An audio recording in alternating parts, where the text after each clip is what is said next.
It's April 2021 and we're all still working from home even though none of us thought we'd be. Funny how things turn out, right? Anyway, because a lot of us will be working from home in the coming months as well, I thought I'd share some of my productivity tips while working from home.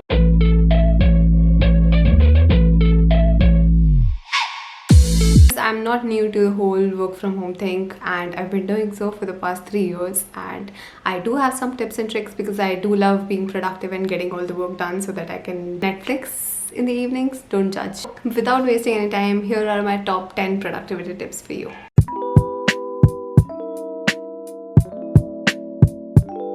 The first tip is to not hit the snooze button. I know it's a very difficult one, and even though I don't usually struggle with hitting snooze, in the last few weeks I have been really struggling. And I'm not asking you to wake up at 5 a.m. every day, because who are we kidding? It's not practical for anyone, especially when your work hours are 12 to 10 or something like that. Whatever time you decide you want to wake up, set the alarm, not hit the snooze button, and get right out of bed. By not hitting the snooze button, you allow yourself enough time in the mornings to take your morning slow, make yourself a healthy, nutritious breakfast before you start work, unless you're setting alarm 10 minutes before you have to get to work and you take great pride in working right from your pajamas and without even brushing your teeth or going to the loo. Don't do that.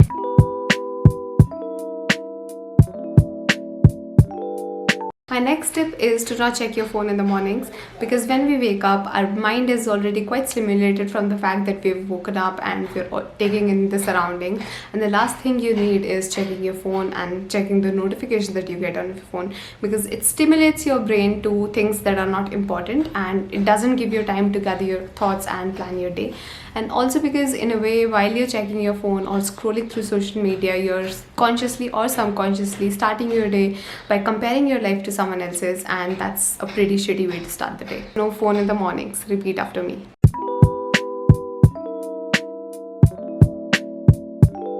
Next tip is to change out of your pajamas. Most of us who are working from home, and for people like me who generally work from home, it's a great habit to adopt, because when you change out of your pajamas, even if it is just to get into another set of comfy clothes, it kind of signals your brain that okay, sleep time is now over and it's time to get to work and it's time to switch gears and get into the productivity mode. Just make sure that you're wearing something that you didn't sleep in.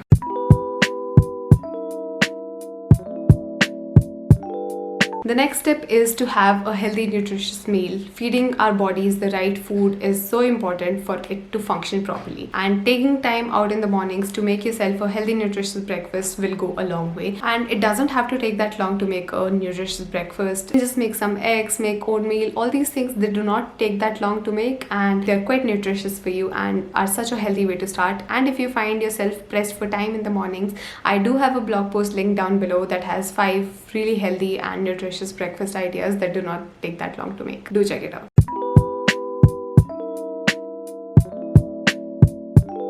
Next tip is taking out time to declutter, even if it's just 15 minutes.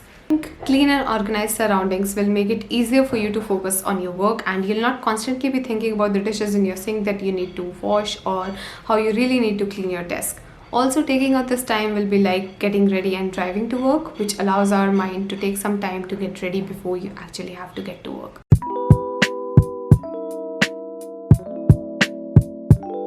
Next tip is one of my favorite ones, which is the Pomodoro technique. And if you're someone who struggles with focusing on the work, and if you're someone who's constantly distracted by things like your phone or something else, then this is for you.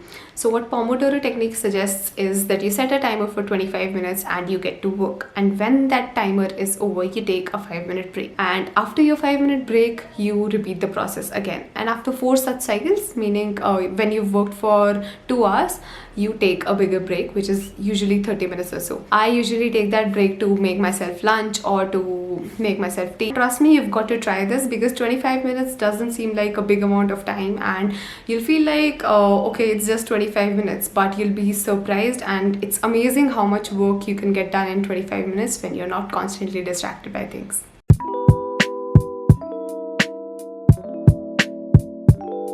The next tip is to have a designated work area. So just because you're working from home and can work from your couch or from the comfort of your bed doesn't mean you should. Having a designated work area is super important. Make sure that you're in a sitting position like you normally would if you were in an office setup. And each morning as you walk to your designated work area, it kind of sends another signal to your brain that okay, you're going to work and it's time to switch into productivity mode, and again it's time to switch gears.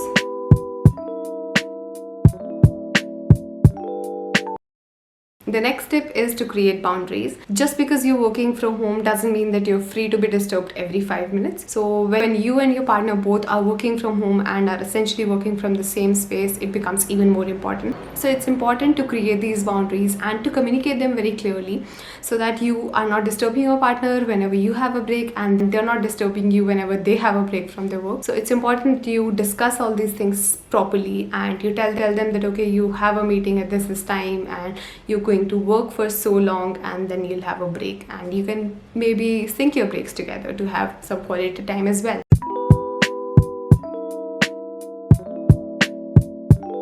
Next tip is probably my favorite, and it is to make a to-do list. It's so simple and so effective and so underrated as well. When you write down your to-do list for the day, you're more likely to get it done, and when you write down your goals, you're 42% more likely to achieve them. I usually like writing down my to-do list a night before in my bullet journal, but you can do it on the same day before you start work in the morning. It will help you plan your day out better.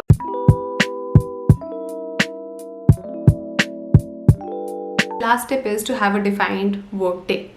Just because you're working from home doesn't mean you should work odd hours. I know it gets very tricky, especially in a country like India, but you have to set these boundaries and you have to set a time when you log off from work so that you can have a life outside of work as well. I find that making plans for the evening get me really excited and get me all motivated to finish my to-do list for the day. Find out something that does work for you. Maybe you're looking forward to watching a Netflix show, maybe you want to watch a movie, maybe you want to cook dinner with your family. Whatever it is, find that out and make sure that you're logging off work at a reasonable hour. And that's it guys, those were my top 10 productivity tips when you're working from home. I hope you found some of these helpful, and if you did, do let me know. Also let me know down in the comments which is your favorite productivity tip, and I'll see you in the next video. Bye.